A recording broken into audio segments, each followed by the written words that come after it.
NNPC Limited brings Port Harcourt refinery to life after years of dormancy. Without the support, perseverance and patience of Mr. President, we will not have achieved this feat, and all of us must congratulate him.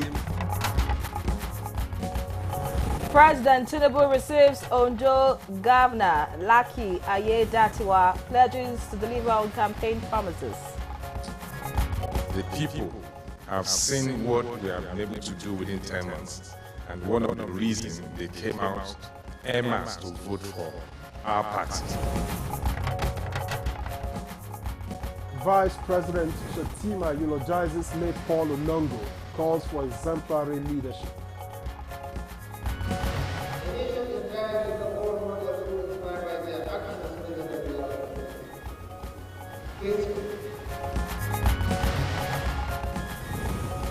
And good morning, Nigeria. Today we shall review the just ended G20 summit in Brazil.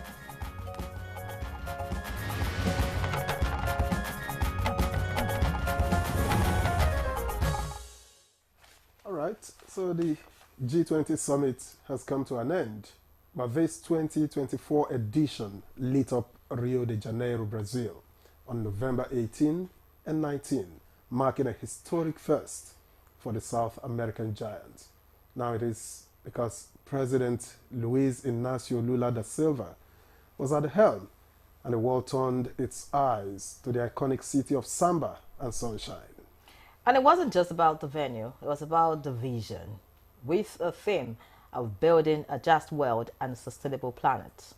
Leaders tackled some of the world's most pressing issues, from eradicating hunger to redefining energy transitions and reshaping global governance.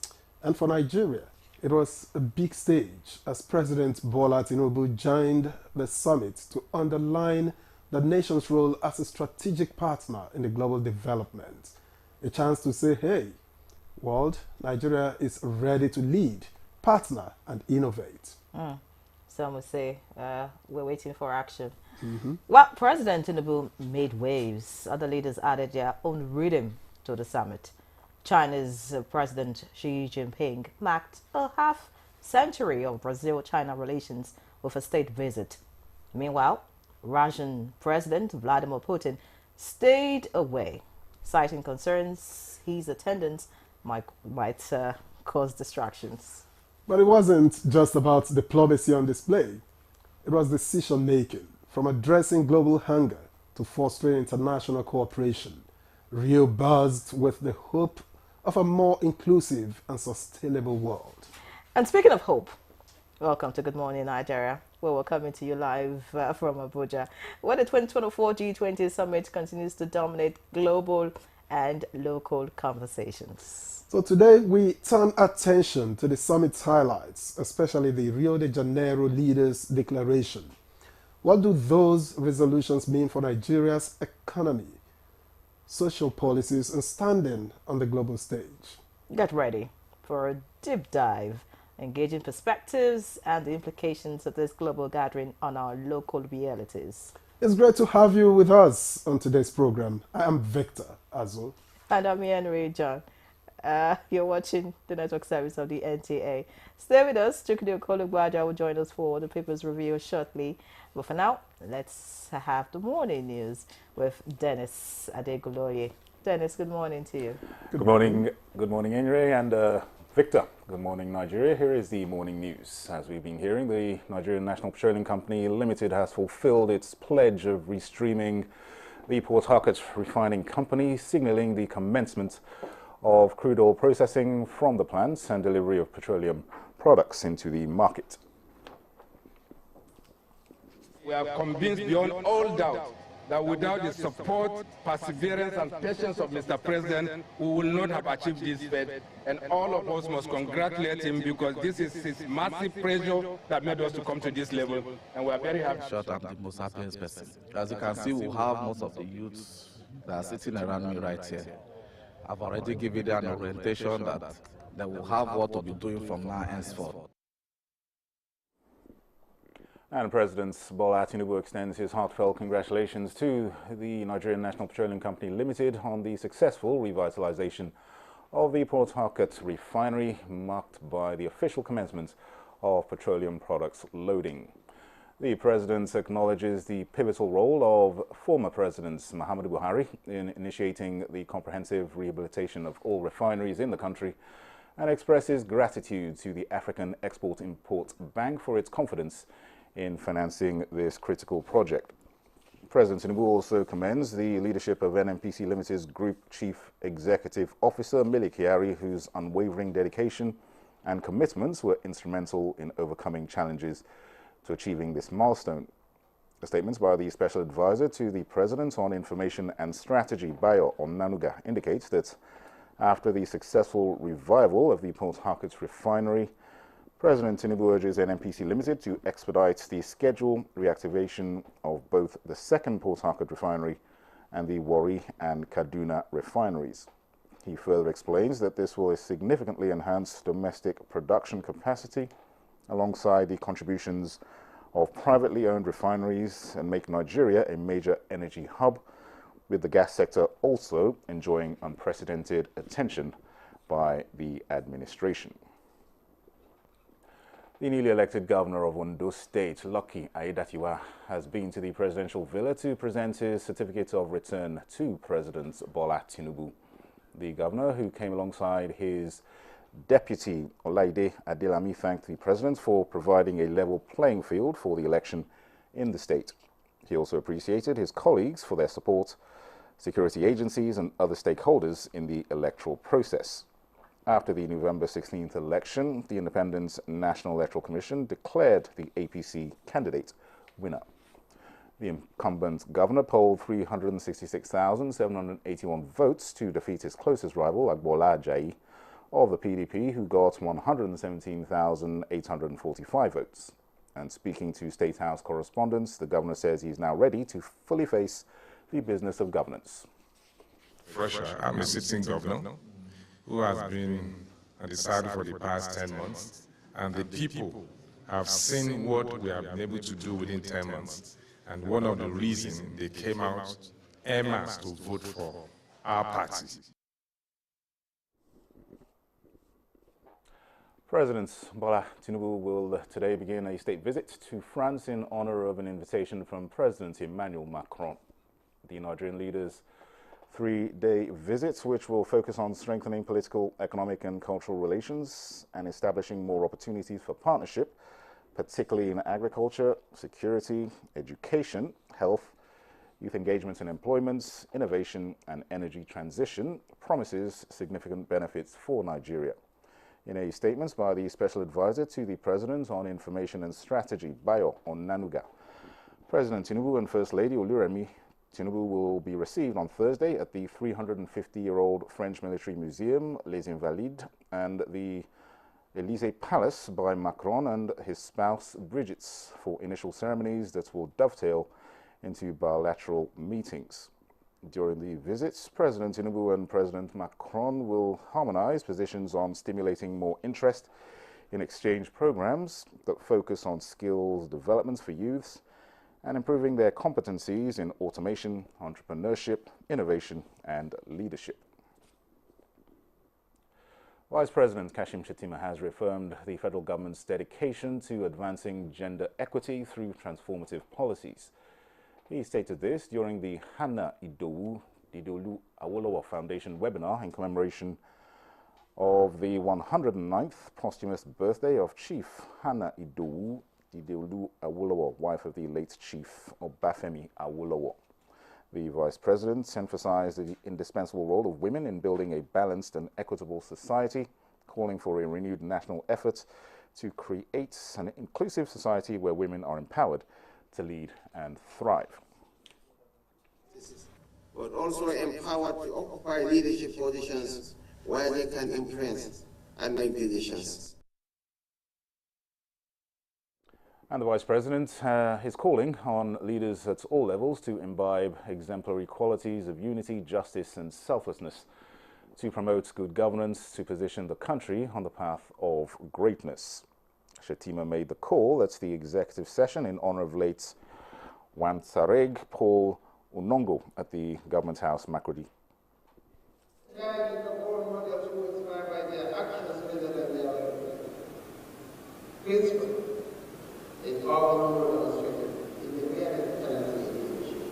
Thank you, dear President, so much who have honored the state. Well, those are the highlights of the news at this time. Good morning, Nigeria continues with Yenre and Victor after this break. Stay with us. The Senate wishes to notify the general public of an interactive session on the Nigerian tax reform bills. The session will feature major stakeholders and experts in tax administration engaging with the Nigerian Senate to deliberate on the proposed reforms. Date, Wednesday, 27th November 2024. Venue, Senate Red Chamber, White House, National Assembly. Time, 11 a.m. The session will be televised live on NTA and streamed on NAS TV. Announcer, Senator Mohammed Sani Musa, CON, Chairman, Committee on Finance.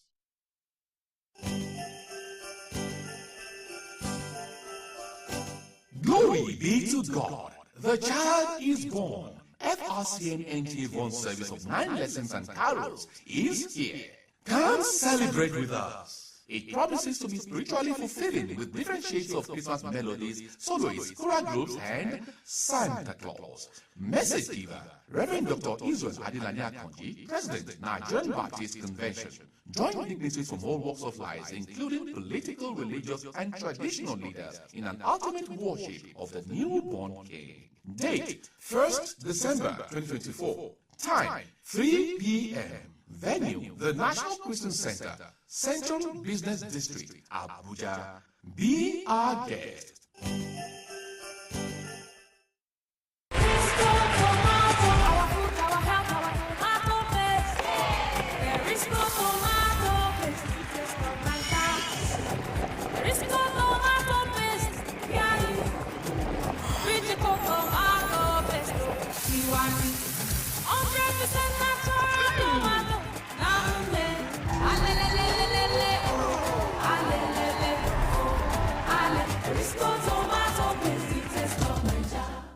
Nivea Dry Deodorant, the 72-hour reliable odor protection from dual effect formula for a dry and fresh skin feeling that gives you confidence every day. Nivea Dry is now available in 25 ml for 72-hour odor and sweat protection. When you wake up in the morning, you want to start your day, start with Kellogg's, It is tasty and nutritious. That's why we start our days with Kellogg's, And reach your grace, stay active and alert. Start your day right, a breakfast time is Kellogg's time. And reach your grace, stay active and alert.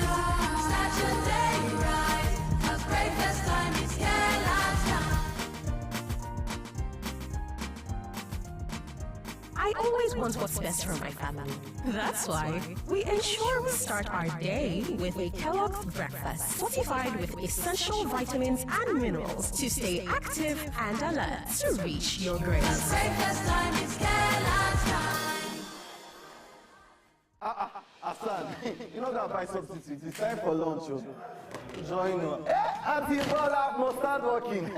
Hey, did you not see confidential there?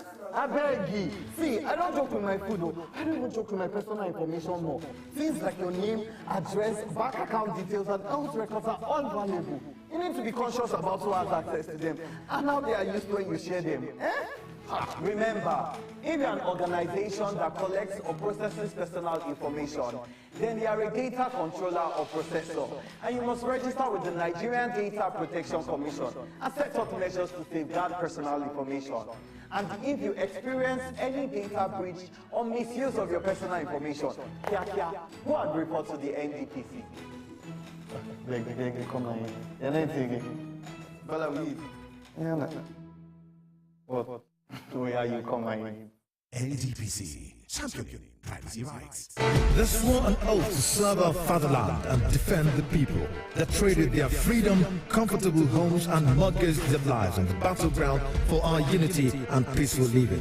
These are the great, loyal, and committed Nigerian armed forces who risked their lives courageously to safeguard our borders. But in the line of duty, many never returned. Nigerians, arise, let's celebrate our fallen heroes. Put on the remembrance emblem to support the incapacitated and families of our fallen heroes.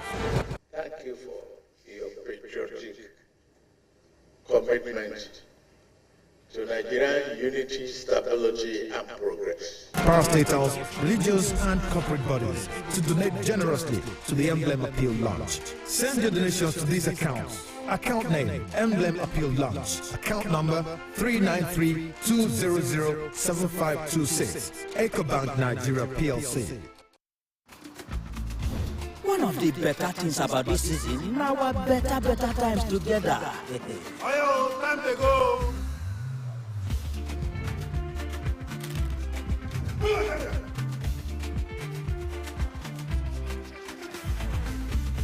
The no disturb me time. The dramatic time.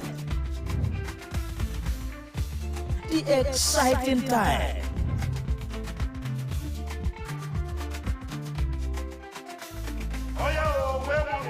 We wait already since, but I don't wait for una now. The nothing fit stop my shine time. With GoTV, it's easy to catch up better times. Reconnect and watch GoTV with plenty football, new series, films, cartoon, lower price on Super Plus, and more entertainment. Now better season for everybody with GoTV. Love it. Welcome to West London. Brentford. That's a crack, and what a crack! That's Brentford for you. Leicester City. Are you? Vardy. Are you again? And it goes from Mbemo! And in it goes! Brentford versus Leicester City. Live on Sporty TV. Sportybet sponsors coverage of the English Premier League. Thanks for staying with us. Up next is newspaper review.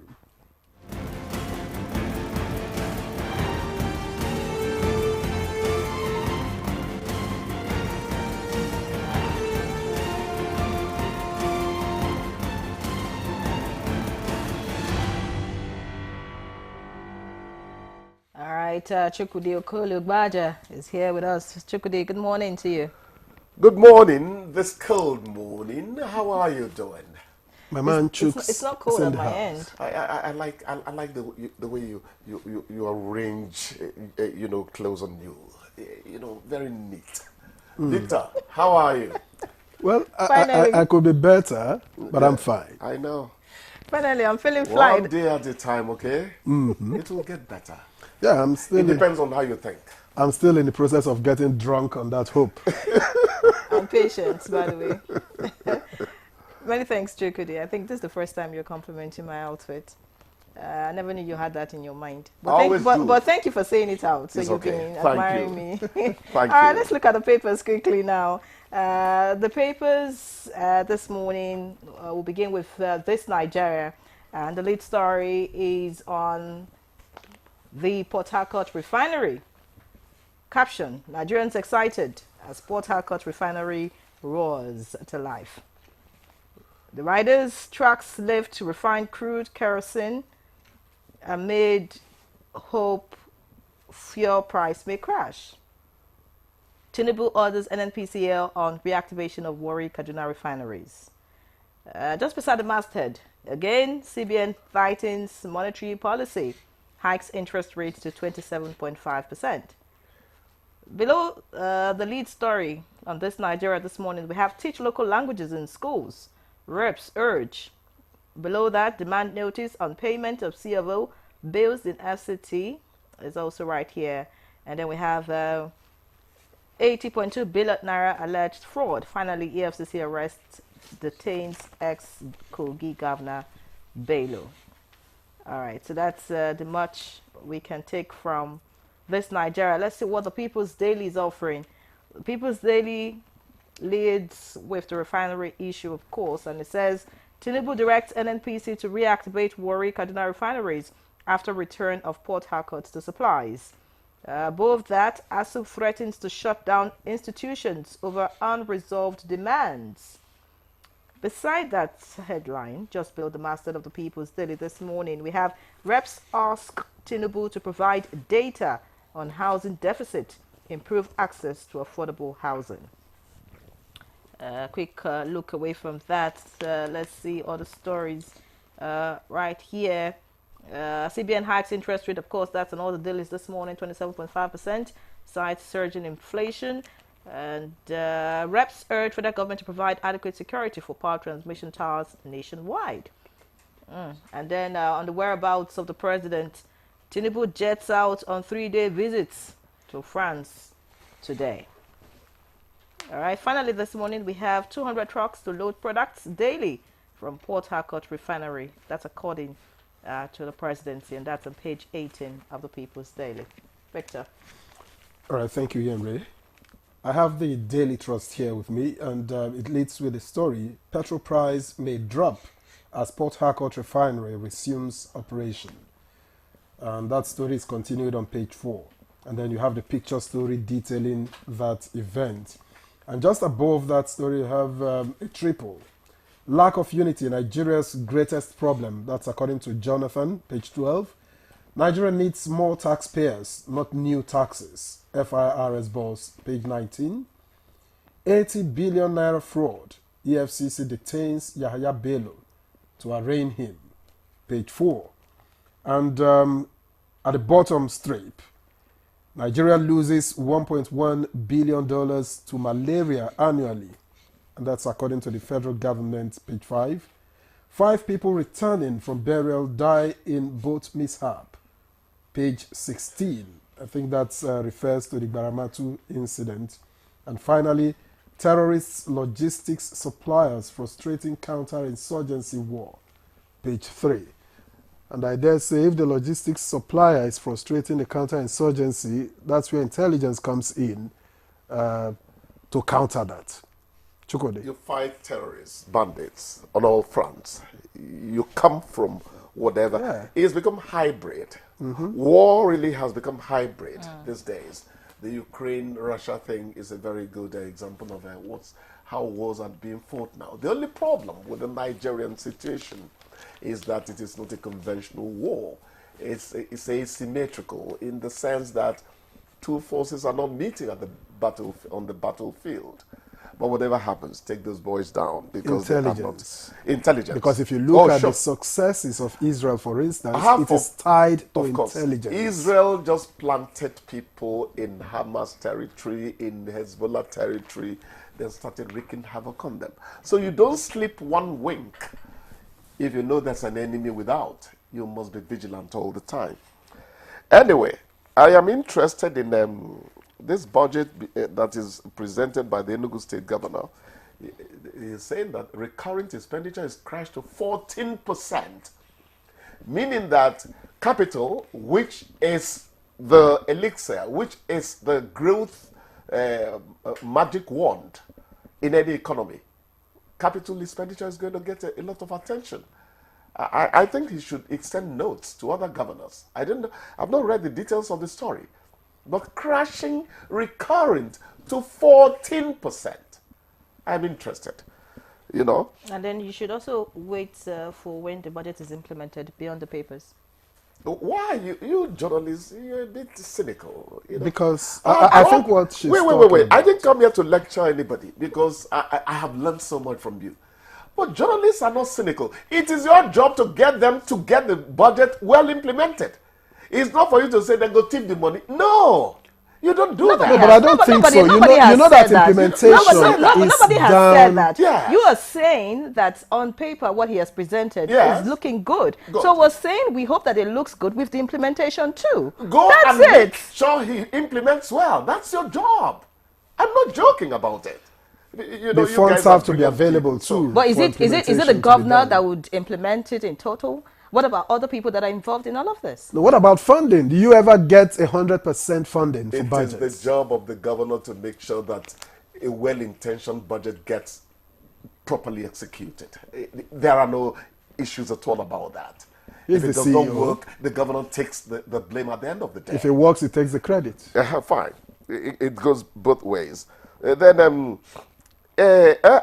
bit regional now, sub-regional now. Mohammed Idris Derby Idno, just like his father, has gone to the battlefront to confront Boko Haram. And there's not just Boko Haram there. There's, okay, fine, Boko Haram. And he's saying that the attacks on Buhana Barkhan would not happen again.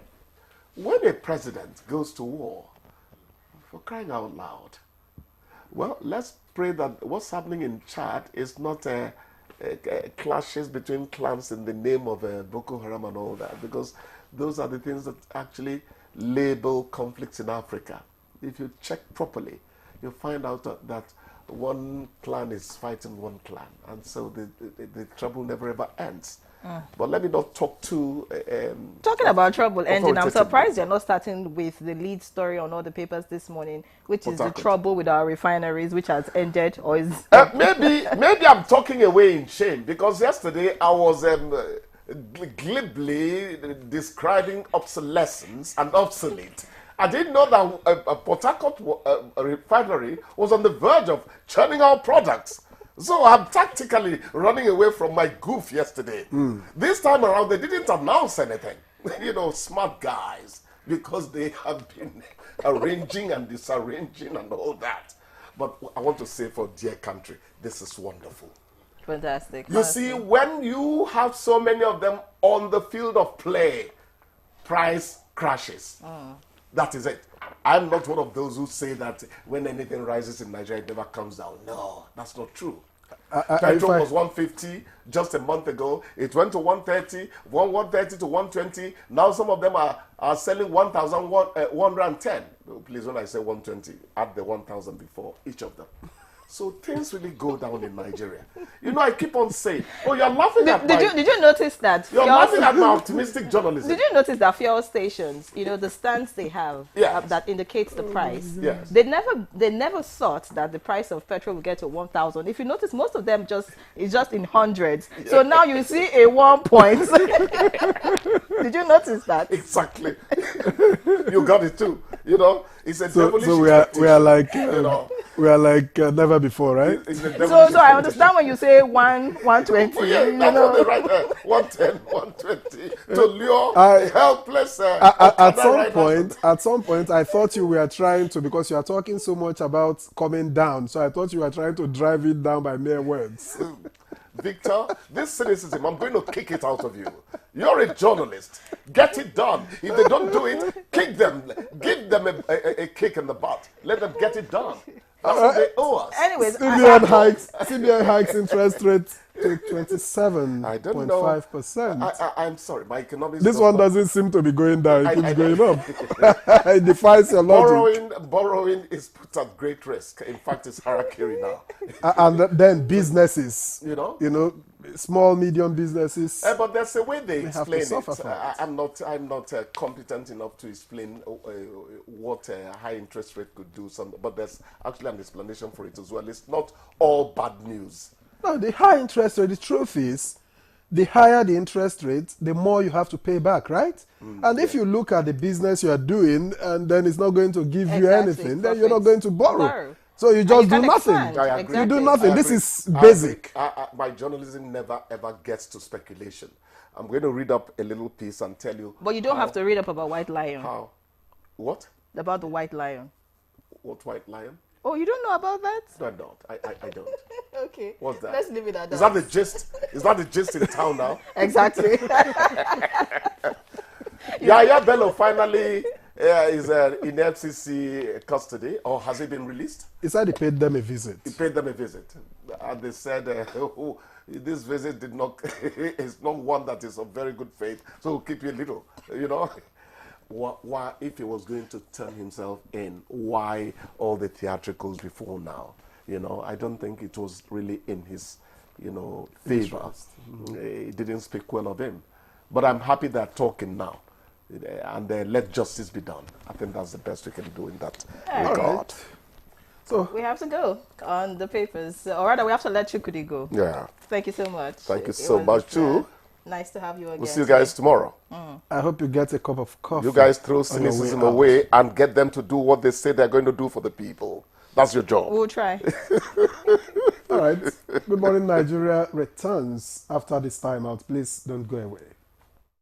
The Senate wishes to notify the general public of an interactive session on the Nigerian tax reform bills. The session will feature major stakeholders and experts in tax administration engaging with the Nigerian Senate to deliberate on the proposed reforms. Date, Wednesday, 27th November 2024. Venue, Senate Red Chamber, White House National Assembly. Time, 11 a.m. The session will be televised live on NTA and streamed on NAS TV. Announcer, Senator Mohammed Sani Musa, CON, Chairman, Committee on Finance. The Council of Our Fathers. My advice to these young people is please do not take us back to those harrowing days. You probably do not know what it is. Nigerian youths, let's build our nation together.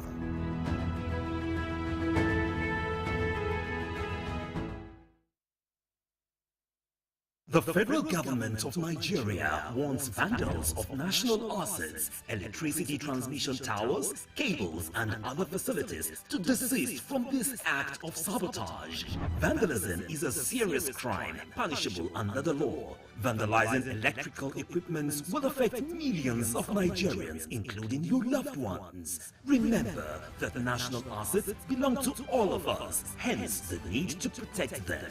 Report all cases of suspicious movement around electrical facilities to security agencies. When you see something, say something. This message is from the Federal Ministry of Information and National Orientation in collaboration with the National Counter-Terrorism Center, NCTC, Office of the National Security Advisor. The Council of Our Fathers. I will urge and advise our younger generation to use talent and brain to sort out problems, not arms. Nigerian youths, let's build our nation together.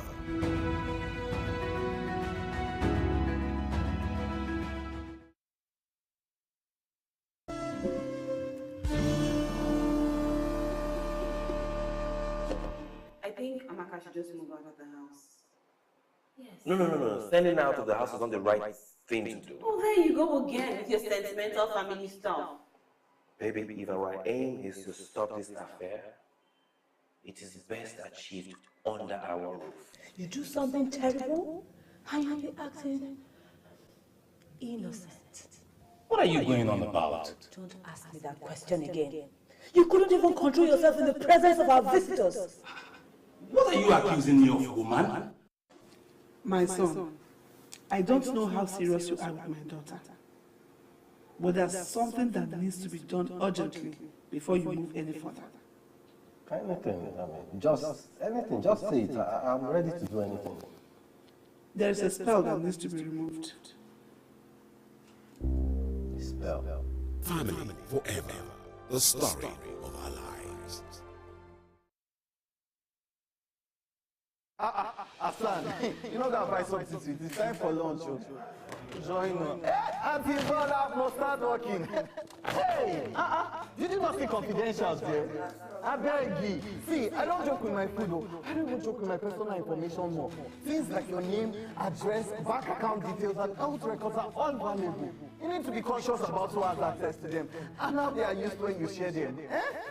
Remember, if you're an organization that collects or processes personal information, then you're a data controller or processor, and you must register with the Nigerian Data Protection Commission and set up measures to safeguard personal information. And if you experience any data breach or misuse of your personal information, go and report to the NDPC. Come on. You're not taking. Bella, we need. What?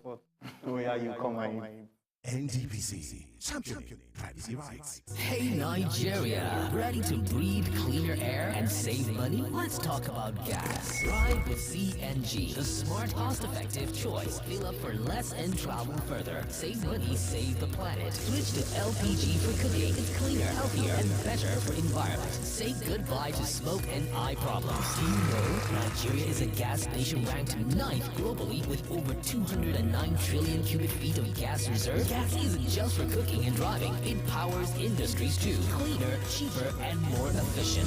And the best part, conversion centers are popping up everywhere. It's never been easier to switch to gas. Join the cleaner energy revolution. Choose LPG for cooking and CNG for your vehicles. Clean energy for brighter future. This message is brought to you by the Office of the Honorable Minister of State for Petroleum Resources, Gas, supported by the Nigeria Midstream and Downstream Petroleum Regulatory Authority, NMDPRA. This Saturday, Borussia Dortmund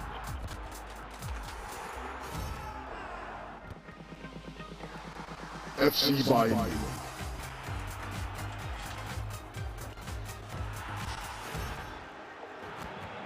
watch live Borussia Dortmund versus Bayern Munich on Sporty TV. Sporty Bet sponsors coverage of the German Bundesliga.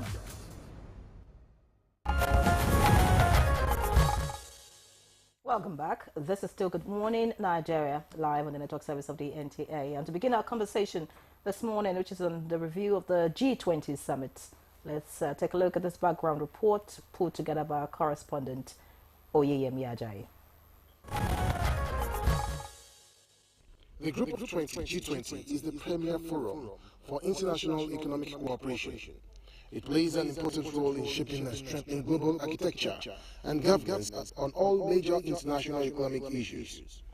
The G20 was founded in 1999 after the Asian financial crisis as a forum for the finance ministers and central bank governors to discuss global economic and financial issues. In Brazil, the G20 Leaders Summit was held on November 18 and 19, 2024 in Rio de Janeiro, with the presence of the leaders of 19 member countries, plus the African Union and the European Union. This provides an opportunity for Nigeria to continue in its bid to be part of this group. The first session of the summit focused on major concerns of the world, which is poverty, being compounded by COVID-19. Nigeria is one of the 19 guest countries this year, and the second consecutive time under President Bola Ahmed Tinubu. Investment in health, in investment in food security, cheaper finances, de-risking various African countries, putting us on a better and more progressive arrangement to prioritize food security and agricultural reforms are necessary. The National Bureau of Statistics projected that more than 40% of Nigerians will be living below the poverty line by the end of 2024. And that explains why the Nigerian president can relate for an all-inclusive growth while emphasizing that the fight against poverty is not a matter of choice, but must be made a priority, especially with the investment in education, health, and agriculture. Talking about the challenges confronting Africa with the emphasis including insecurity, multidimensional poverty, and cases of out-of-school children, President Tinubu said his administration has embarked on aggressive reform to form basis for developmental programs, while calling the world to support African development. Now, with all these proposals by the Nigerian president be well implemented, especially in favor of Africa. Also, are there potentials of Nigeria being admitted into the fold? Our guests will be answering these questions and more. Many thanks, Oyeyemi Ajayi, for that background report. Let's get to business. Let me introduce our guests here in the studio, beginning with Idi Mukhtar Maiha, who is the Minister of Livestock Development. A pleasure to welcome you to Good Morning Nigeria. Thank you. Good morning. Also joining us here, we have Professor Mohammed Kuta Yahaya, Secretary, Presidential Livestock Implementation Committee. We thank you for coming. Good morning, Nigeria. Young lady. All right, also joining us for the conversation is Dr. Adoyi Matthew Omale, an international affairs analyst. Many thanks for joining us. Good morning and thanks for having me. Also joining us for the conversation all the way from our Lagos studio is Dr. Godwin Ichimi, an associate professor and acting director, International Cooperation and Public Affairs, Nigeria Institute for International Affairs, NIIA. Many thanks for joining us, Dr. Ichimi. This set. International Affairs, NIIA. Let's begin this conversation with the Honorable Minister, particularly because you were on ground and your ministry appears to be one of the big beneficiaries of the G20 summit. But let me ask, what were the objectives of the president going into the G20 summit? And would you say he achieved all that he set out to achieve with it? Thank you very much. The G20 summit has come and gone. It's basically, although we were not part of the presidential team to the G27, our own remit was to do some sideline discussions with private entrepreneurs in the agro-allied sector. But nonetheless, I think it has been a huge success.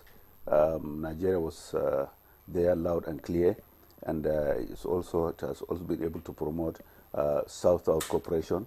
As you can see, the fallout from what we've been able to get out of the Brazil. So by and large, the issue, as the president just said, has been that of emphasizing the need for global cooperation to fight hunger, want, and deprivation. The issue of safety from hunger, the issue of food and nutrition security across particularly the developing countries, as well as the issue of tackling issues of climate change and the ripple effect of climate change in the ecosystem generally. This has been emphatically been put there by Mr. President, and I think this has been heard loud and clear, and I do believe that that outing was a huge success for the government. All right, Honorable Minister, before we talk about the deal, the 2.5 billion deal with the Brazilian company as regards the livestock industry in this country, let's talk about a significant outcome of the G20 summit, and that will be the launch of the Global Alliance Against Hunger and Poverty, which you just mentioned, and President Tinubu promised to abide by the core demands of the Global Pact. But, I'd like you to speak to our situation right here in the country, and if you think that the promise made by the president will be met, considering the fact that at the moment, food inflation is up at 39.16%. That's over 7.64% than what it was last year, looking at October statistics. And the fact that the consumer purchasing power of the average Nigerian is going down year on year. So how do you think that promise by the president will be made, will come to fruition, looking at the current realities? Yeah, thank you very much. Yes, these indices you have mentioned are there, but progressively, if you look at the forecast going into 2025, it's quite brilliant.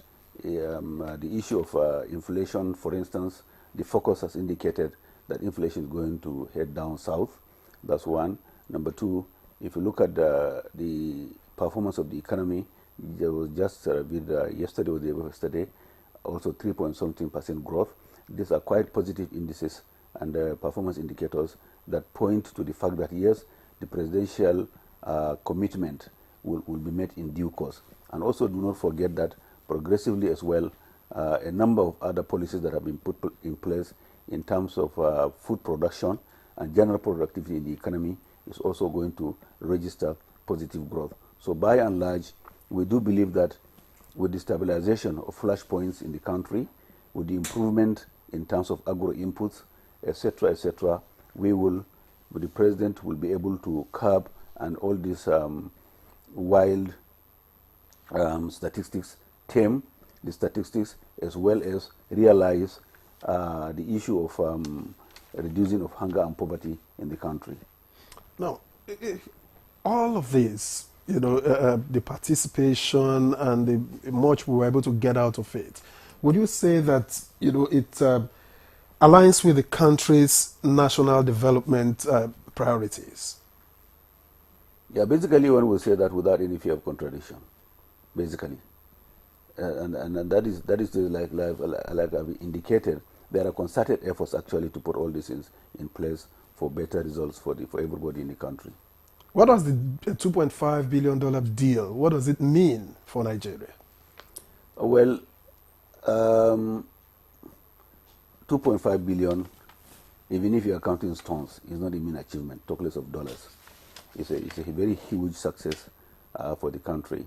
And we do believe that by the time this deal has come to be implemented, you will physically see a lot of changes in the economy. What's the deal about, actually? Let me get there. The deal is about 3 Brazilian companies that are global players today by any standard, who have committed to come and invest $2.5 billion in Nigerian livestock sector and the agricultural arm. Now, if you look at the Brazilian economy, for instance, if we focus on the livestock sector, Brazil by any standard today is the leader. The cattle industry in Brazil, the cattle population was about 230 million.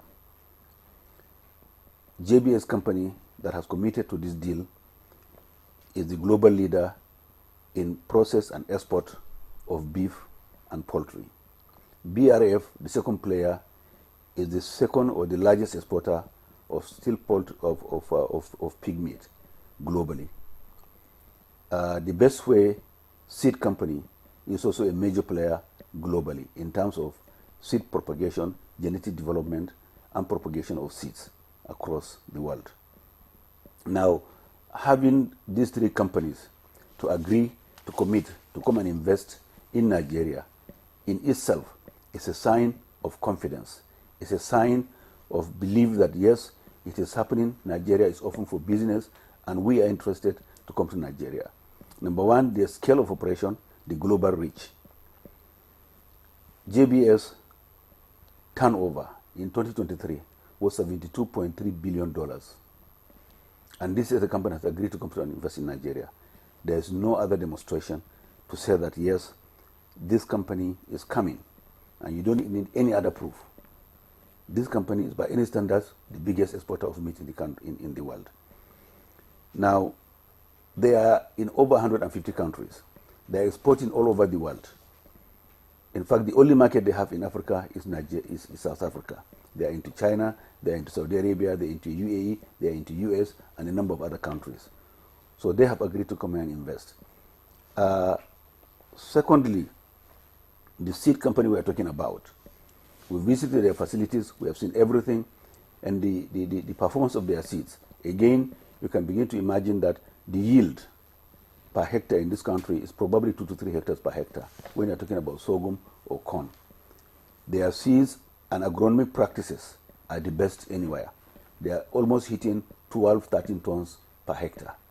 So these are the companies that have agreed to come here and invest in Nigeria. So the total package of all put together is $2.5 billion. Now, Nigeria is going to benefit hugely from this. And if you want me to drive down, for instance, by all means, if you take, for instance, meat processing, in this country, we are not optimizing in the byproducts of meat processing. If you take the example of a cow, for instance, our abattoirs are suboptimal in terms of performance. We lack the legislation and the proper infrastructure to ensure that all animals that are processed in one place so that all the byproducts are aggregated and turned into wealth. Let me give you an example.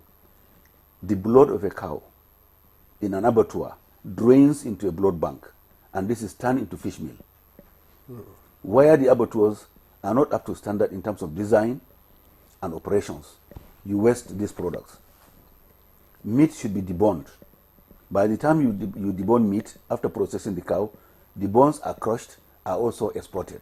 The hoofs are exported. The horns are exported.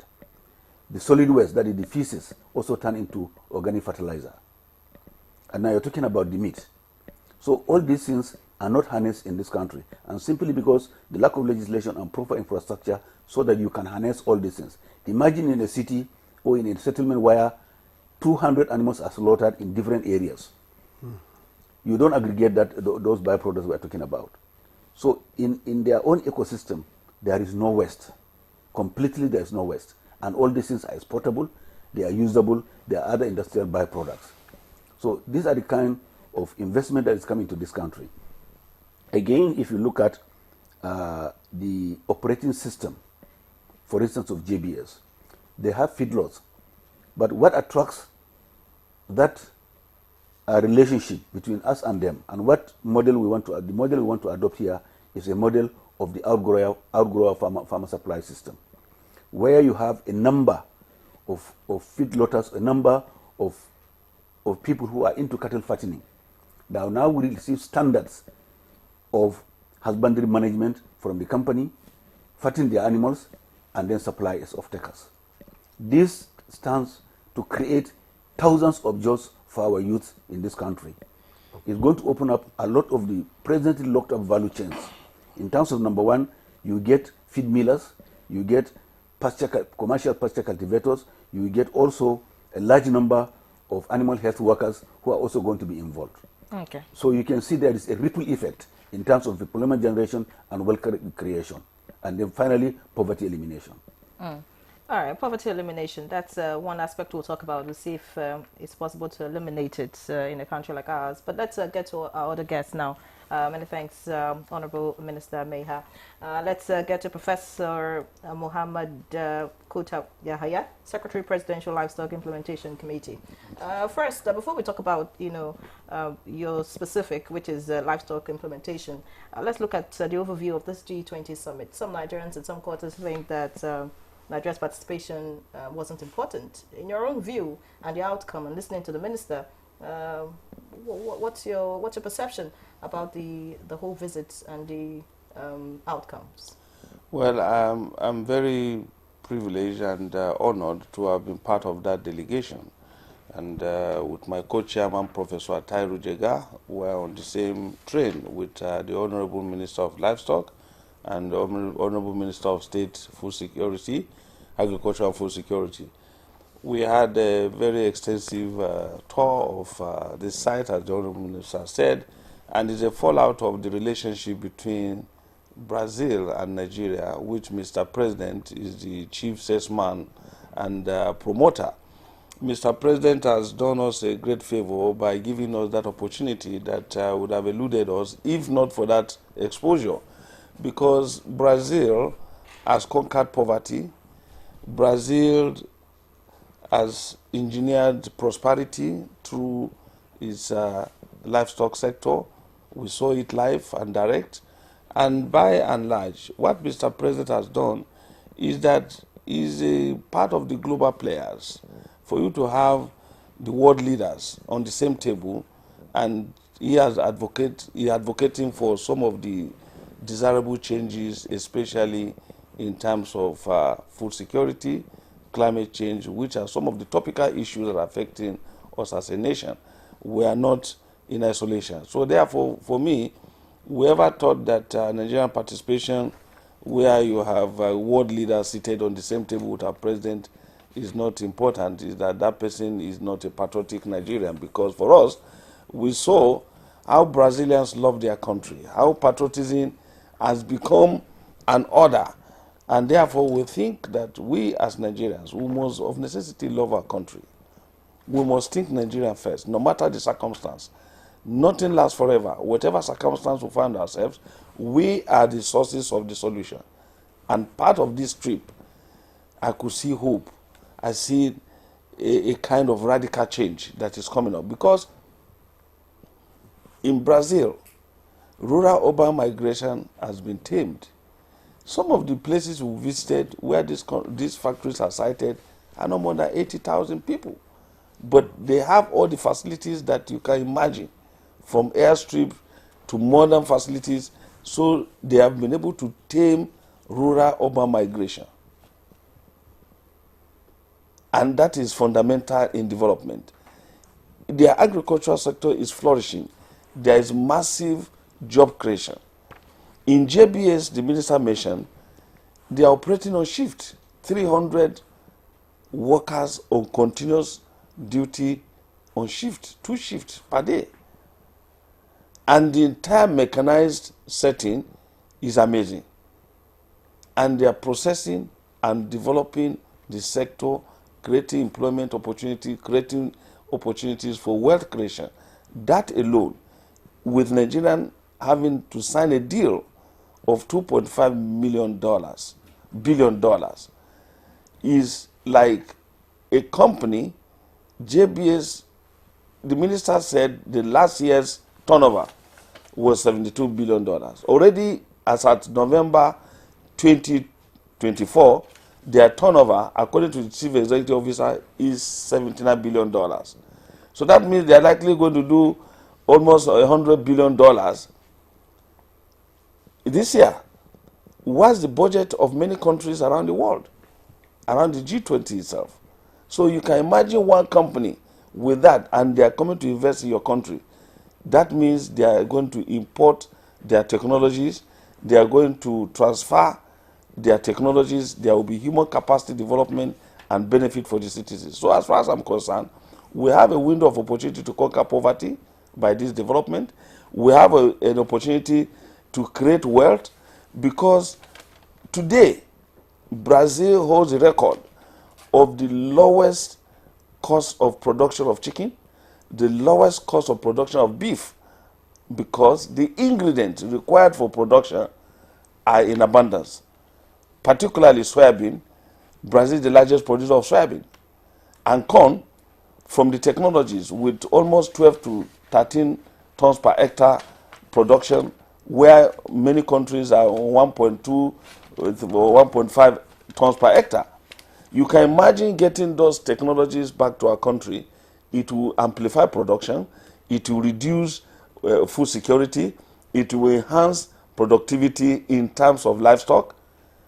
Because, for example, the outgrowers within the enclave of some of these industries are able to produce chicken in 42 days. They supply the inputs, and those inputs assist the farmers to produce massively and to feed the industry. So there is a value chain of activities from producers to even the consumers. And globally, what will excite you is that there are specific off-takers from around the world.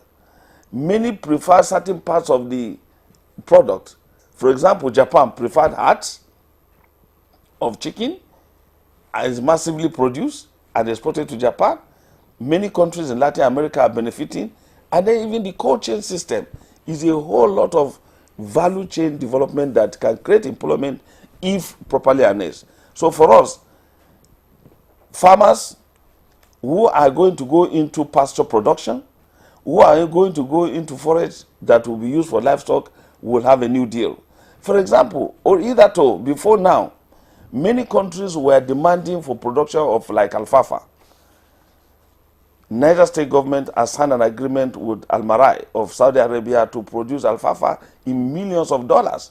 And an experiment conducted in Mokwa, the protein content that they desire by UAE was 8%.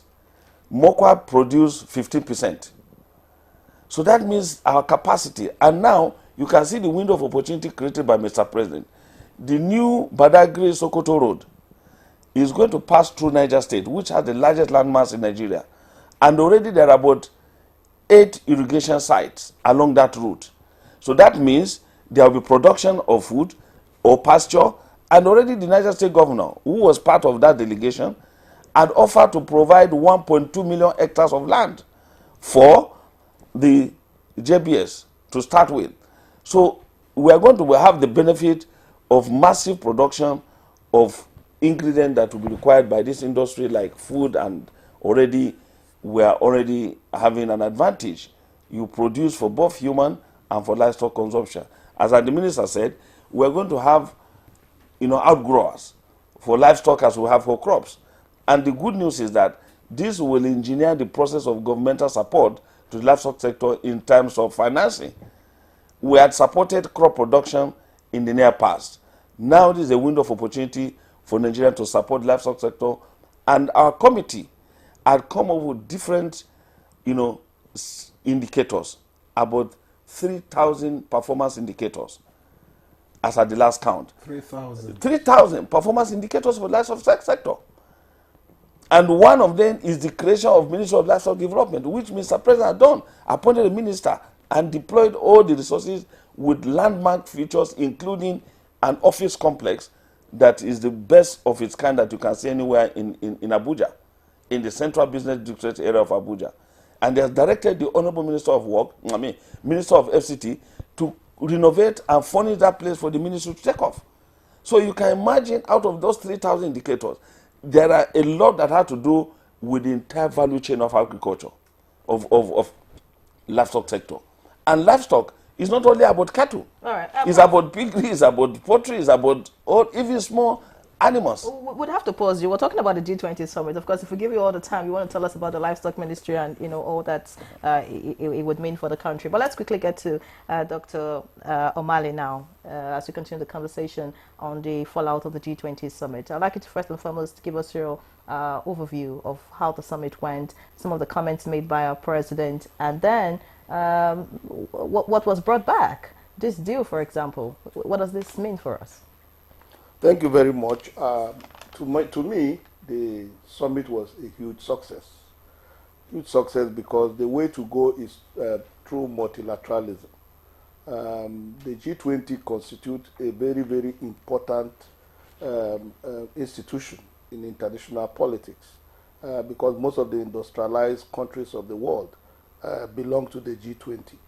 Therefore, it is an opportunity for Nigeria to collaborate with these industrialized countries. And Mr. President sees the opportunity to make the position of Nigeria known and to also highlight what Nigeria needs from the G20, especially in the area of poverty eradication, improving our economy and so on.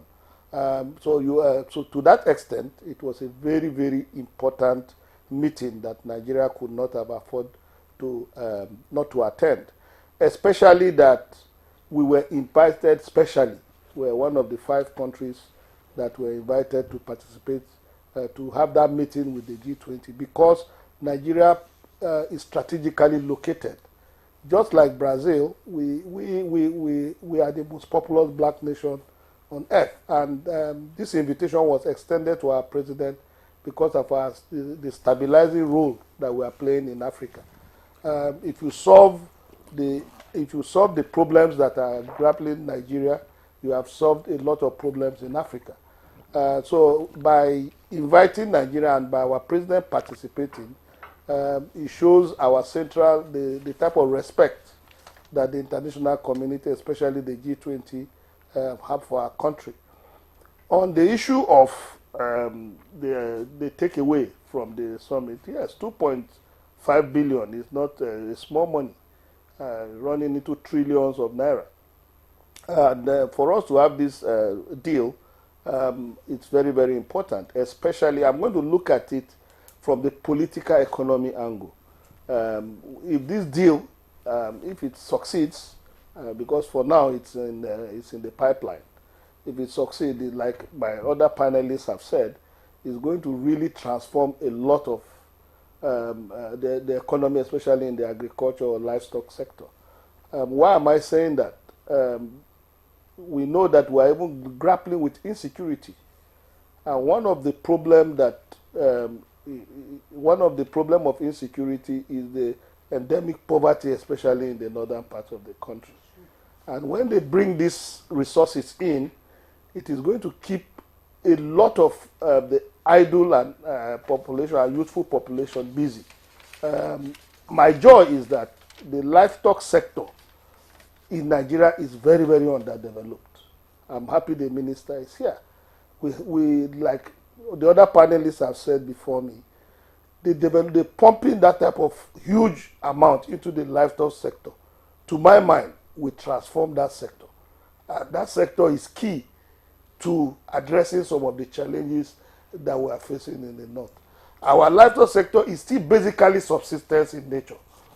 You can imagine the nomads, you know, in the bushes, young boys who are supposed to be in school, they are tending to cattle, moving from the north to the south. I'll be happy if this type of deal will lead to what the federal government has tried in the past, establishing nomadic education, establishing how to they can the livestock transformation plan and so on. If this type of money or resources is moved into the country, and it will help solve the issue of farmer-settler clashes, it will solve the issue of moving from one place to another with large herds of cattle and so on, I will be happier for it. And I think having a global effort towards containing some of the challenges we have in this country will help jumpstart our economy, like others have said. The deal, from what the minister has said, is not just even about livestock. In a state like Benue, which is the highest producer of soya bean, they need to also enter into partnership. The federal or the livestock ministry also need to enter into partnership with state governments, like he said about Niger State, so that there could be a holistic plan. The takeaway from the G20 can trickle down into the state and local governments, because that is the closest area to the grassroots, so that it can be harnessed, and then we can have a whole plan. In the 70s and 80s, we used to have this development plan, and Operation Feed the Nation and several other plans that we have had. Under the last government, we have the National Livestock Transformation Program. Now that the president has gone to bring this type of quantum deal for our economy, we have to maximize the benefit. And the only way we can maximize the benefit is to ensure that it trickles down from the top to the bottom. We need to go beyond the subsistence level of agriculture. You see that even in terms of poultry farming, you see that it is done so haphazardly. There's no really coordinated plan to tackle some of these livestock programs. Why I say that is because to groom a chicken now, if you're in the market, you see that one chicken is costing close to 10 to 15,000 depending on the size. And it's mainly because of the feed. The minister talked about fisheries. Having a fish pond now is very, very expensive. And that is where this type of collaboration the president has gone and brought is very, very important. In fact, I never knew that it was the blood of cattle that sometimes can be used for feeding fish. With this type of development, if our abattoirs, if this money can be brought in and our abattoirs can be standardized, instead of all these wastages, if you go to the abattoir, you see a lot of bones, you see a lot of animal parts being wasted. Look at hides and skin, we are eating it as momo. You know, it's a delicacy that we are just wasting it. Hides and skin alone can transform the Nigerian economy. So if this company can come in and then we can even sensitize our people.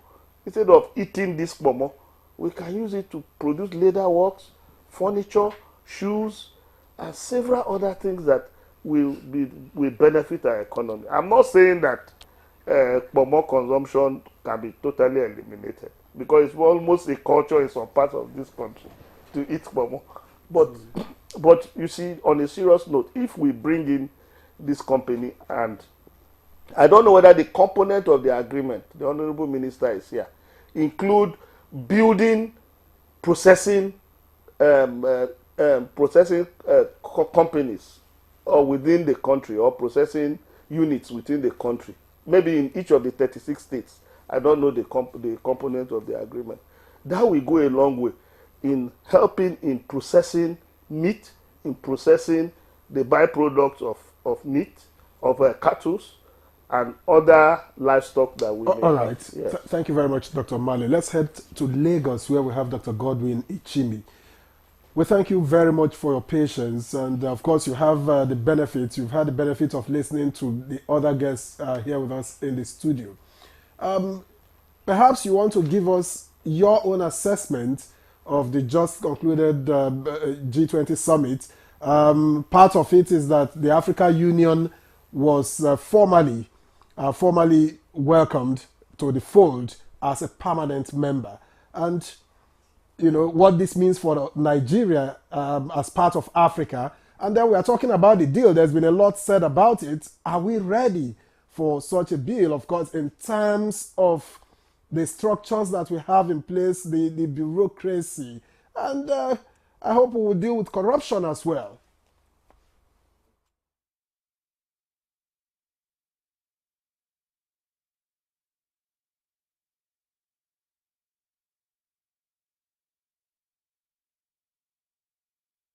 Thank you very much. Once again, good morning, fellow panelists and Nigerians. Mr. Moderator, you have given me quite a very long list of issues to address. Let me see if I can meander around these matters and we'll have a cohesive discussion going forward. To start with, I want to congratulate Mr. President for a successful outing at the G20 summit. I call his outing successful, but whether I can call the entire processes that the G20 and issues that the G20 dealt with successful, only time will tell. The jury is still out on that. I am congratulating Mr. President because I like the very brilliant way in which he combined things that are particularly strategic and of immediate import for our national development on all fronts. Of all the issues that have been trashed here today, I want to connect two of them. The multilateral treaty on combating hunger and poverty, along with the quest to reform global institutions. I am sure that we all noticed the way Mr. President started from the domestic level, addressing his audience on the things that his government is doing and had done in the past in order to tackle some of the pressing challenges that is confronting Nigeria, particularly in the area of food security. Now, for me, that is the point of departure. And I want to tie everything Mr. President is saying to the fact that, yes, a lot of challenges and responsibilities rest at the level of the nation state and the government that is driving the affairs at those states. But we must not forget that there are also external complements to these issues. I am very excited at the things the Honorable Minister is saying and the attraction of investment at that level. But some of these discussions sometimes forget that in the short and medium term, there is a clear structure of particular sectors of the economy that we must deal with. What is the major characteristics of the agricultural sector in Nigeria? When we talk about the food system in Africa, what are we really looking at?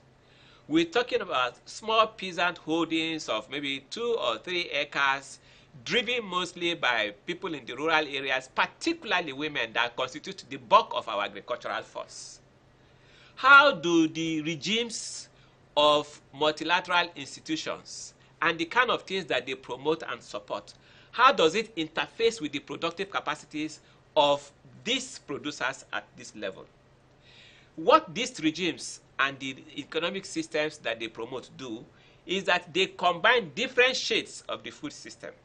So, for example, you have these small peasant agricultural producers, and then you have the agro-business organizations, multinational agro-businesses with the kind of capacity that the Honorable Minister has talked to us about. What do we do? Because we know that the agricultural sector is the largest employer of labor, particularly in the rural areas. And when we talk about the informal economy, which is also the largest, a substantial part of what is going on there is agriculture, is agro-based and agro-allied. Mr. O'Malley, I think I got the name right, or Dr. O'Malley, I think I got the name right, talked about food production system in Benue State. Again, there you will see the kind of structure that I am talking about.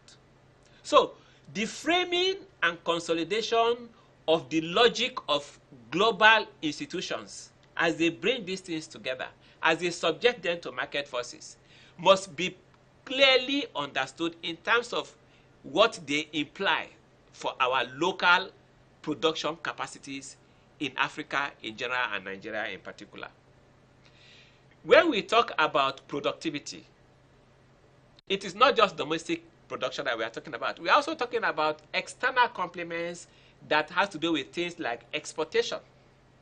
When we export, what is the extent of the access that we have to international market? What are we saying and doing about the declining rate of commodity prices?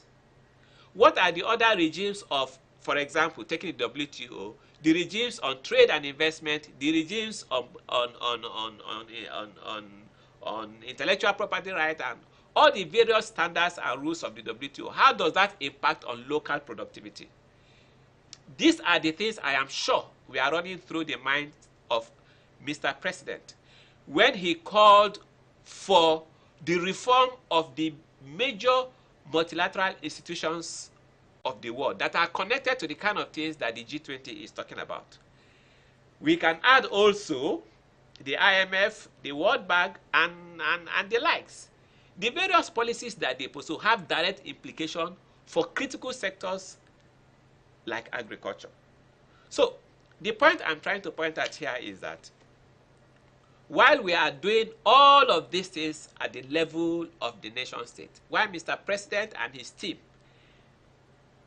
are putting on their thinking caps, addressing issues, raising new ones, forging new collaborations, etc., etc., he has used the opportunity of the G20 to call attention to the arguments that have been on the table now for a very, very long time, that there is a critical need to review the modus operandi of these multilateral institutions.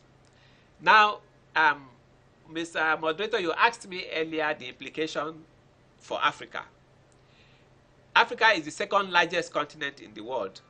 The G20 is clearly a very powerful alternate center of global economic and political power. It is therefore in the interest of the G20 itself to be very conscious of the things that are going on the African continent. The issues which sometimes are paraded as African problems, as Nigerian problems, as Ghanaian problems, they have serious international implications. When we talk about climate change and all of those things, it is easy to connect their international dimensions and call global meetings and sessions. But sometimes when we talk about poverty, when we talk about food insecurity, there is a tendency to collapse that and limit them within the structure of the state in question. And what Mr. President has done at G20 is to say, hey, food insecurity in Nigeria, in Ghana, in the whole of Africa is actually food insecurity for the world. Because if you look at the latest report coming from the Food and Agricultural Organization, we are told that in no distant time from now, close to 730 million people will have their food insecure conditions consolidated in such a manner that will be very difficult for the international system to reverse. The World Food Programme is telling us that of the 530 million people that will be chronically malnourished, with all the implications that that has for global productivity, a significant portion of that will be in Africa. And like I keep saying, the international system is not doing Africa a favor. There is an organic connection between some of the global policies that have been pursued by these multilateral institutions and the objective conditions that is on ground presently in Africa, and why it has become chronically difficult to overcome these challenges.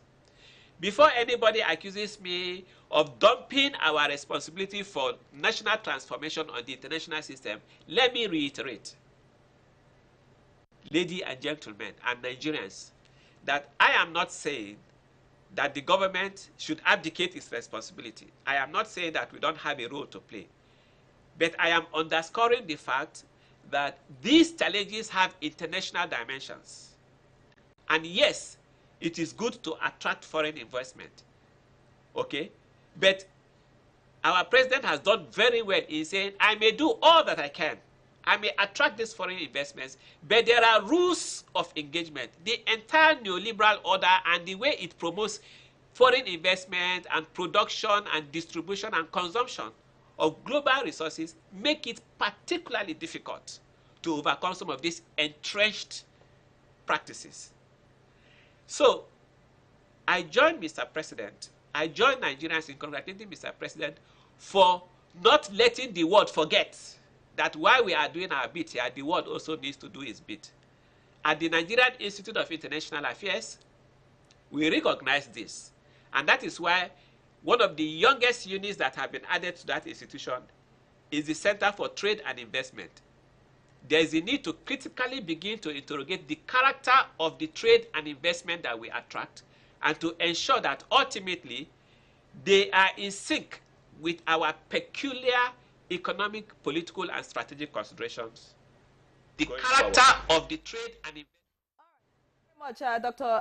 Ichimi. You have so much to say, but we're trying to manage time here and deal with the issues. Thank you so much for your comments. And then you talking about reminding the world that the hunger and the poverty in Africa, is their business. But some have come out to say that Nigeria has no business being among the countries suffering hunger and poverty. Because Nigeria's slow development is not caused by natural disasters or lack of resources, both human and material, but fundamentally bad government policies, inconsistencies, as well as implementation framework, assisted by strong institutional lockdown as the major problem, which of course, if it's fixed, we'll be out of this situation of hunger and poverty. But let's get to the Honorable Minister now. I'm sure you want to respond to that, but I want you to make something clear to me, because I was not in Brazil. You were in Brazil. What was reported is the fact that the $2.5 billion, which the president presided over the signing, was a letter of intent. Just let us know. It's not yet a legal contract. Is there anything that we need to do for this not to just end in the air, for it to be visible to Nigerians? Thank you very much. You got it right, and there's nothing to hide there. It was clearly written in broad daylight. It was a letter of intent. And that a commitment on the part of our partners in Brazil to pursue this deal. What are the next steps? The next steps are, one, by Q1 2025, a team from JBS, BRF, and Bestway are coming to Nigeria to do an exploration, to have engagement with us, and then begin to do some feasibility studies regarding the siting of those projects. Mm-hmm. In the meantime, we in Nigeria here, the delegation that went to Brazil and met them, we are not resting on our oars. We are doing a lot of legwork. Professor Kuta just mentioned that His Excellency the Governor of Niger State, who was also at that signing ceremony, has already pledged 1.2 million hectares of land. And along the line, if you look at the Sokoto-Badagry Highway, there are a number of unutilized dams. And we do believe that in terms of suitability, provision, availability of body of waters, vast amount of land, evacuation, etc., that corridor is the most suitable. But we are not saying that other locations in the country are going to be and are not going to be included. So at the moment, this is what is happening. And by that letter of intent, it's indicated that yes, they have listened to us, we have agreed that they will pursue that. Now, it is not a legally binding document. Let me say this up front. Now, but it has indicated that those investors have seen the potentials in this country. And what are those potentials? Number one, everyone knows about the population of this country, more than 200 million Nigerians. Number two, the issue of climate. Similarities between Brazil and Nigeria are just too good in terms of weather system, in terms of the soil, in terms of the ecology, etc., etc. The cattle that we are going to use will be a combination of the Brazilian breed, which is now being used by those plants, and Nigerian breed. So the Brazilian breed will survive in this country. I have personally run with some of them on my farm. The issue of crops, etc., etc. In this country, just like the professor said, we're dealing with peasant farmers who have no opportunity for upscaling. The issue here today is about application of scientific methods in terms of soil analysis, to be able to know what crops do those where, what kind of fertilizer you blend, you apply, etc., etc. Now, this is not happening in a vacuum. Remember that the Presidential Livestock Reform Importation Committee is going to transform the entire Nigerian livestock system. We are not going to remain as pastoralists. We are not going to remain with low-yielding cattle. In terms of our cows today, hardly give you more than 1.1 liters, while the world average is almost 15 liters. There are cows that do almost 90 liters. In fact, there is the record holder, the Gerolando, is doing 127 liters per day. So it's not going to happen in a vacuum. What I'm saying here is that the environment is now ripened. It's now ripe for these companies to come in, and we are going to pursue it. So as far as we're concerned, that document is a signal that there is confidence in the Nigerian economy, that investors are coming. But we are now doing the legwork to receive them Q1 2025, to continue to explore, do feasibility studies, the architecture of the investment, etc., etc., is going to happen. And as these things unfold, we are going to keep you posted, we'll keep Nigerians updated, and then we'll see at every stage we are going to communicate. How ready are we to deal with this, by the way? Because it's one thing to have investors pledging to come in. Let's say we manage to convince them to eventually make it happen. Are we ready? Nigeria's bureaucracy can be a problem sometimes. And we've seen in times past where, that bureaucratic bottleneck makes investors say, no, look, we can't deal with this. We've had situations where corruption becomes an issue.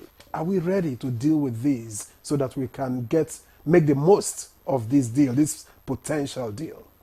We are ready, because this is not happening in a vacuum again. Let me say that part of this delegation, and a very, very important driver, is the Nigerian Investment Promotion Commission. Nigerian Investment, NIPC. They are in the driving seat. Number two, the component also involves Nigerian investors. It's not as if they are coming here just to invest. The local Nigerian entrepreneurs are part of it. If I give an example, if you have a blade of scissors, is it the upper blade or the lower blade that cuts? Can you tell me? Which of them cuts? Which of them cuts? Both. Both of them. One cannot cut. The lower cannot cut alone, and the upper cannot cut alone. So the idea here is that both of them have to complement. And the Nigerian investors are also convinced, and they are ready. But the details will come out as this is unfold. But just to tell you that the issue of corruption and every bureaucracy they're talking about has already been taken care of. We are sure the NIPC is in a proper footing as an SPV. I mean, it's a government parastatal to drive this. Here again, the livestock ministry is already on ground, and we are part of this process. Number three, Professor Kuta talked about the Presidential Livestock Implementation Review Committee. And that document is there. And this is part of the outcomes of that implementation. And if you see the rapidity of this development, from the committee that was headed by Jega under the former governor of Kano State, to the national committee headed by, co-authored by Professor Jega, and the CNC, the president and CNC was the chairman, Professor Jega was the co-chairman, and distinguished Professor Kuta was the secretary. The creation of the Ministry of Livestock Development, the appointment of a minister, then the designation of an office, the location of an office for that ministry to take off. Look at the rapidity. It tells you that the issue of bureaucracy has completely been conquered. All right, Honorable Minister. And things are moving at lightning speed. All right. Let's put you on hold, Honorable Minister, just so that we pay some bills. We take a break. When we return, this conversation still has some way to go. Please stay with us.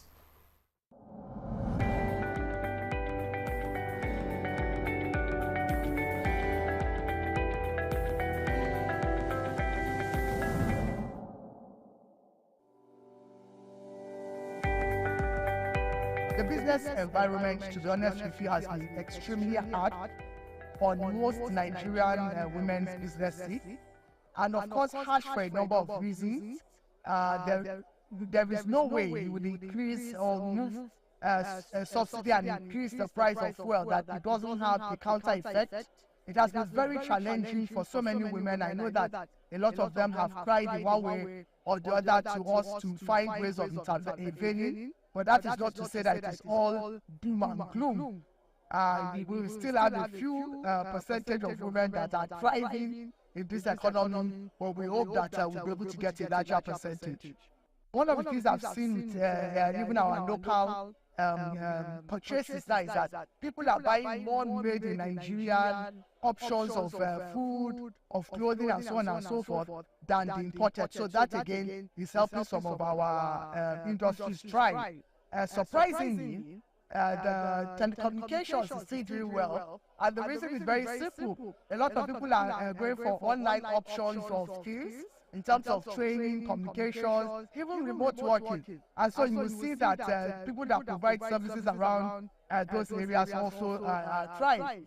But I think at the end of the day, it's about partnerships, collaboration, and influencing power from especially the private sector and even the public sector. But we really need the public sector to drive a number of things, especially policies, because the public sector has the national spread above even whatever we can do in our own small way. What has happened over the years is that even the government, for example, is being pulled from different angles by all these stakeholders. We need to harness ourselves to have strategic focus areas, and we should all be moving in the same direction, not using a competitive approach, but a collaborative approach. Secondly, in collaboration, we need to move with large clusters of decision makers. Instead of, the process of reaching out to individuals is painstakingly long and it takes time. And so we need to engage these stakeholders on a larger platform. I think it's very important to identify where you can get help in your own little way. And one of the things I've realized is that when you operate in silo, it is difficult for you to lift yourself out of the situation. Identify ways you can do what you are doing in a simpler way. And if what you are doing is no more profitable, why not find out what can you do in the meantime that will help you? You need to think outside the box and then connect. What you can do is also identify people and become a cluster to provide a service that ordinarily you cannot do alone.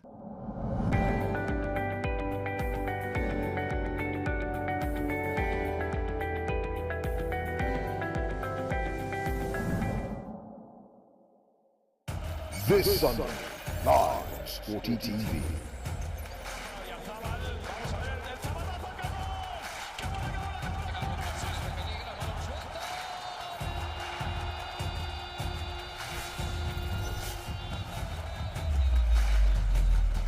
Real Sociedad versus Real Betis. Watch live on Sporty TV. Brought to you by Sportybet. Play with champions. One of the better things about this season, now our better times together. Oyo, time to go.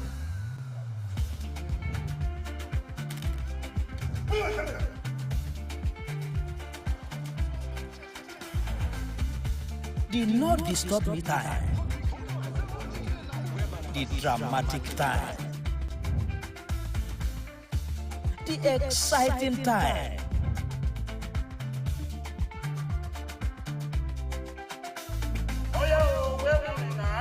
Already, sis, but I don't wait for that now. The nothing fit stop my shine time With GoTV, it's easy to catch up better times. Reconnect and watch GoTV with plenty football, new series, films, cartoon, lower price on Super Plus, and more entertainment. Now better season for everybody with GoTV. Love it. This Sunday,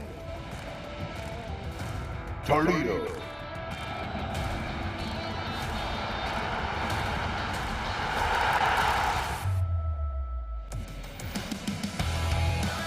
Napoli. Toledo versus Napoli. Live on Sporty TV. SportyBet sponsors coverage of the Italian Serie A. All right, welcome back. It's still Good Morning Nigeria, live on the network service of the NTA. And topic this morning is a review of the G20 summit. Our guests are still very much with us, and I'd like to get to Dr. Omale now. Since we're reviewing the G20 summit, not just about the deal, in the livestock industry, let's talk about some other issues. Like I mentioned earlier, a significant outcome of the G20 summit, is the launch of the Global Alliance Against Hunger and Poverty. And earlier when the minister spoke, he talked about poverty elimination. And I asked if it's possible to eliminate poverty in a country like ours. And that's because looking at the poverty elimination policies that we have carried in the past in this country, you want to talk about the conditional cash transfer, the government empowerment programs under the framework of the National Social Investment Programs. Many have said have scored very low because the key indicators and then the set goals, they have not actually met any of them. And then the fact that the multidimensional poverty in the country rose to 133 million despite these interventions says a lot. So I'd like you to speak in that regard, what you think the government can be doing differently, considering the fact that the president has said that he's going to do his bit in the country to ensure that hunger and poverty is reduced. Yeah, thank you very much. Just like you said, the G20 is a very important institution, like I said earlier, within the international system. You could see that China is represented there. You could see the president of the United States. You could see the president of France. You could see India. So most of the large economy are involved. One thing, just like you have said, poverty constitutes a very serious challenge to the world, and that is why at the United Nations, the issue of sustainable development goals, we are in 2024, just 6 years to 2030, and I don't think we have been able to meet up to 35% of meeting the SDGs. So there's a lot of vacuum, there's a lot of room for improvement.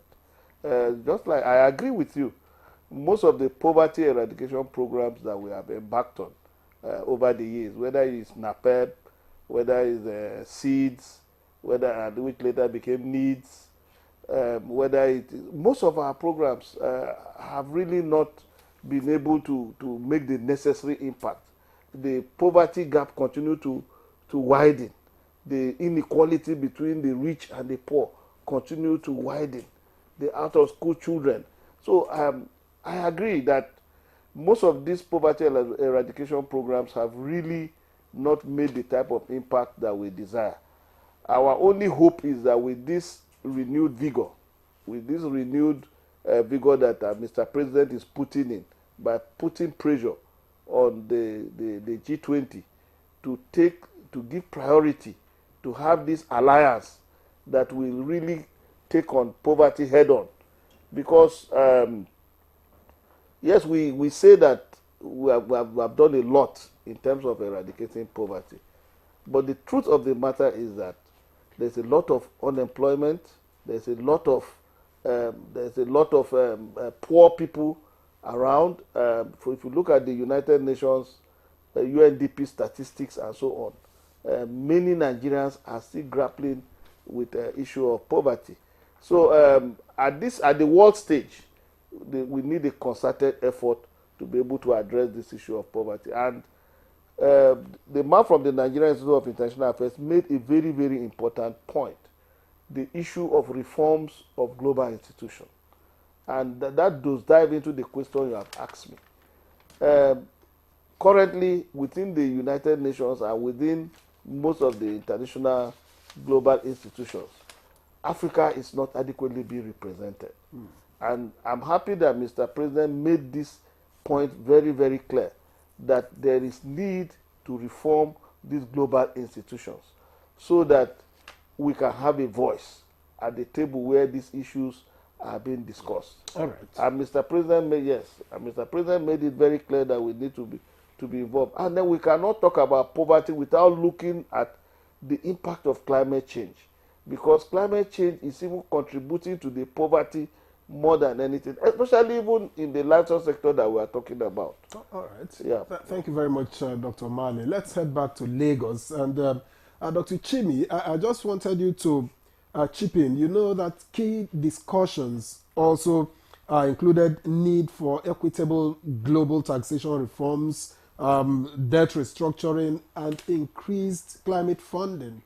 How did we fare, in your opinion, in these areas?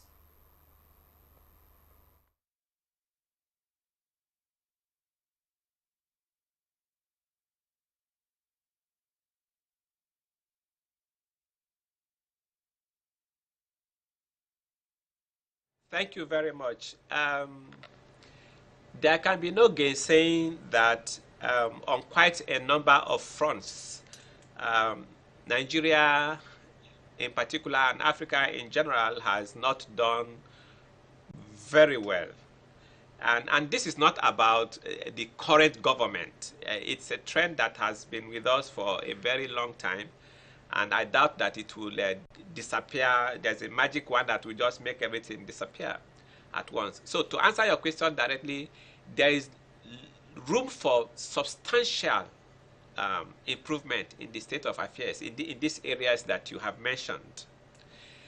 Let me say, by way of a prescription, that Mr. President must go the next logical step after this. You see, we live in a world of regions. In fact, in a sense, the G20 itself is a regional organization. Now, in this regional organization, however, the interests are not homogeneous. These members, these 20 countries, 19, AU and the EU are regional bodies.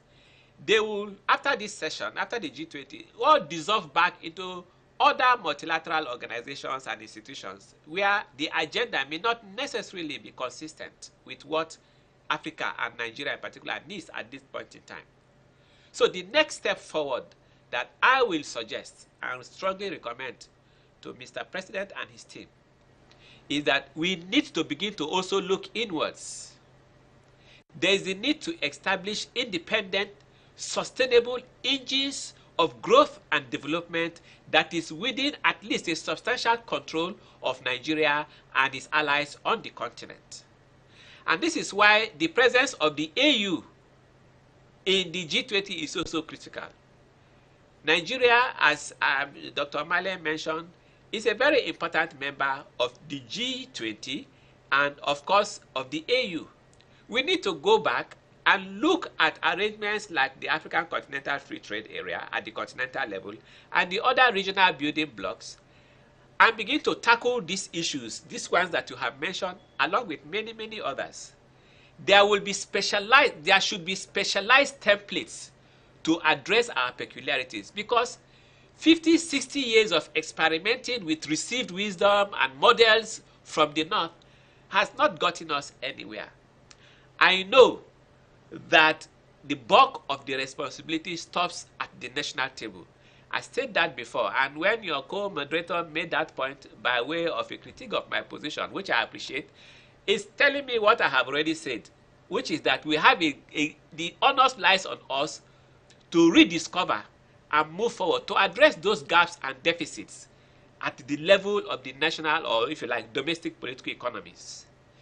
But as somebody who is an expert with a focus on the international, I am saying that there is a need to strategize in such a manner that the efforts at the domestic levels, however the shortcomings, will find necessary complements at the international. So regional and continental arrangements are very key here.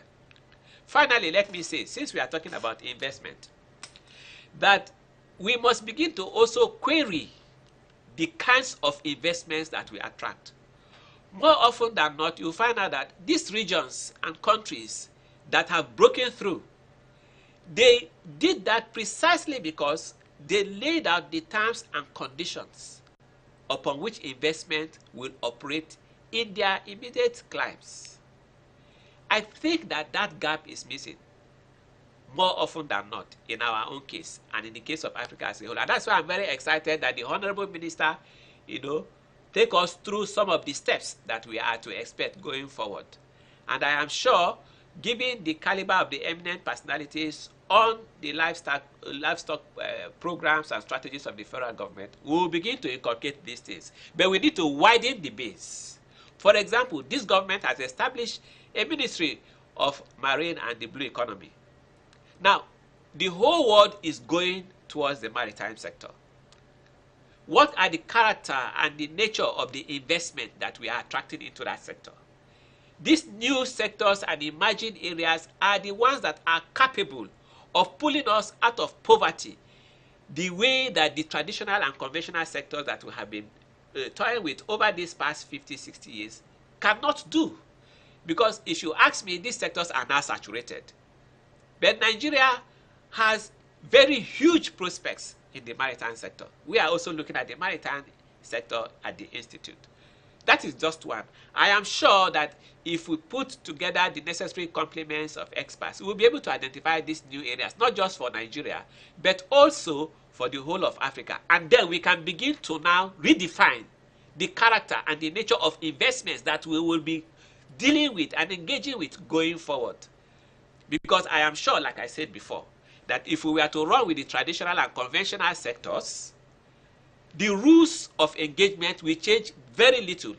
And we will be here again for the next 5, 6, 10 years talking about lack of progress in this area, lack of progress in the others. But these new sectors give us an opportunity to call the shot, so to speak. Thank you very much, Dr. Ichimi. Talking about progress, the G20 summit, also looked at the focus on education, and the president was very emphatic, in his comments there when he spoke. And I'll quote him quickly, Honorable Minister. The president said, "We have too many children out of school, and we know that education is a way out of hunger and poverty. That is why we're designing ways and incentives to keep these children in school, and we need your support." All right, so the first question on the mind of the average Nigerian is, what role are we playing in reducing the number of out-of-school children? I'm targeting this question to you, Honorable Minister Meha. I know you're from Meha local government in Borno State, which also deals with a certain percentage of out-of-school children. Away from the Ministry of Livestock now, what would be your recommendation in dealing with the out-of-school children? At the moment, figure put at almost 20 million. In dealing with this, just so we can, deal with hunger and poverty. Thank you very much. Well, I want to see myself as a Nigerian, but if I have to have a local government, that local government is in Adamawa State. But nonetheless, okay. And I think there are practical steps, bold practical steps, very confident steps taken by this administration, in the sense of the formation of the out-of-school commission and the appointment of an executive secretary to deal with that. And a lot of progress has also been made in terms of identification, relocation of some of these children, as well as the integration of the Sangaya school system alongside Western education. These are practical steps. But yes, we are talking about out-of-school children. We need to go to the basis. Why are these children out of school? Why are they roaming the streets? Children do not fall from heaven. They don't come out of trees. They have parents. What exactly is happening at that level? We need to drill down and find out exactly what is happening. If you do that, you discover that, yes, the social structure in the country, for instance, have no regulation in terms of number of children one can have. And parental responsibility, therefore, has not been very, very effective in terms of managing these children, keeping them under the shade of their parents.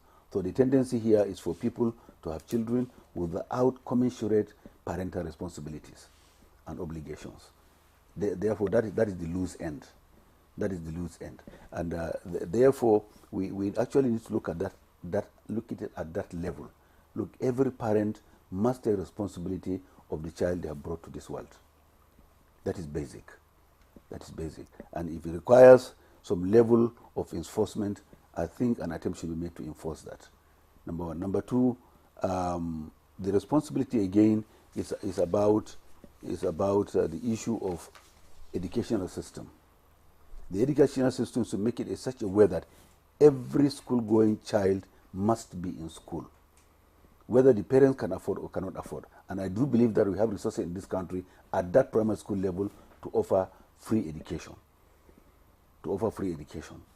Now, the other aspect that we need to look at, for instance, it's been experimented some few years back, and I have this empirical evidence that once the school feeding system was introduced, a number of school-going children who were not in school before found themselves going to that school simply because of the availability of meals.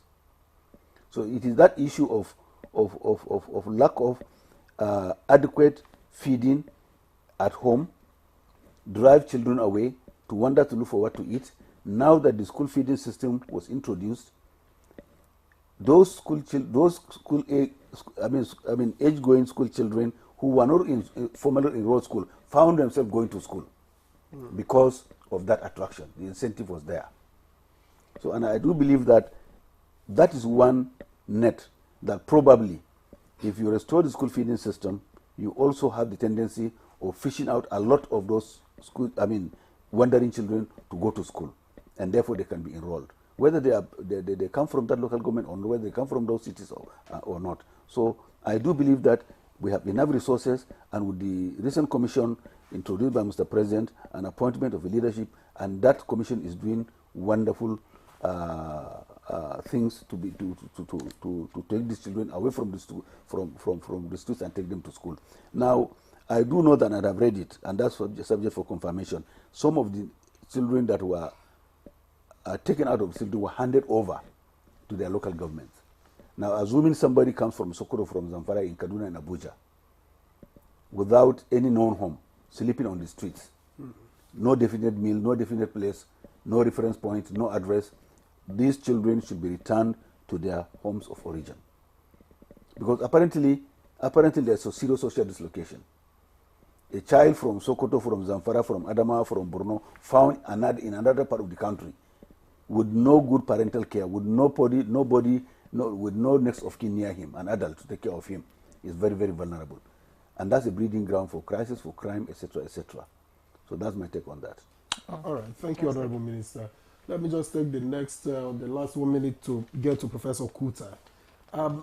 What opportunities for future collaboration and cooperation did you spot during the G20 summit? And I ask because you're secretary, and that means you will be making notes and taking notes of everything that happens around.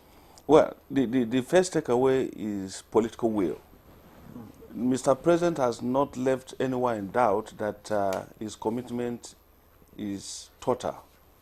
He declared to the investors, and I listened attentively, he said, we are embarking on reforms that will accommodate investors in our country.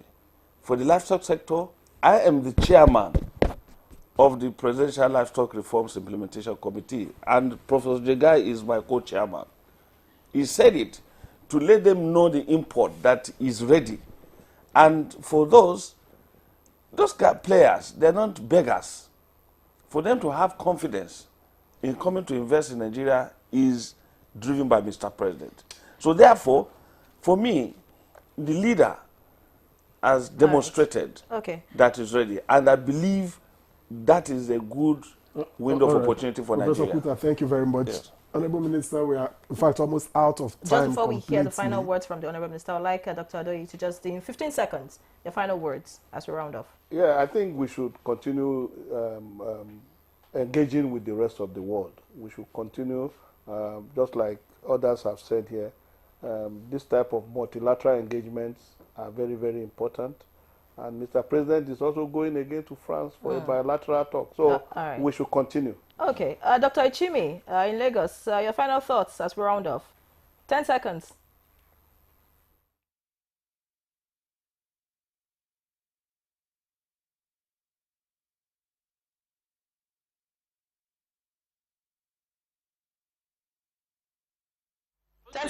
Yes, I want to zero on the issue of out-of-school children. I am very passionate about it.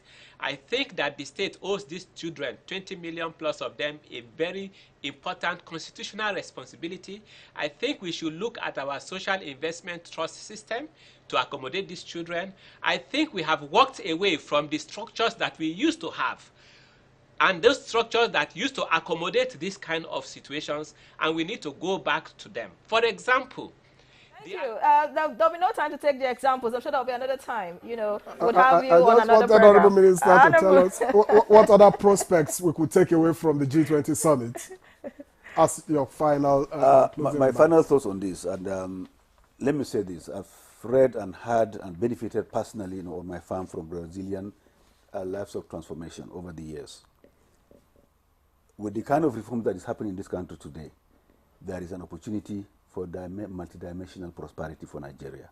Once we unbundle the livestock sector, there are huge value chains that will bring multidimensional progress. Thank you so much, Honorable Minister of Livestock Development, Edie Mokhtar Meha. Many thanks for being our guest on the program. You're welcome. And we do sincerely appreciate you. Of course, looking forward to visit your local government, Meha, in Adamawa State. Thank you so much. And of course, Professor Muhammad Kuta Yahaya, Secretary, Presidential Livestock Implementation Committee. Many thanks for being our guest.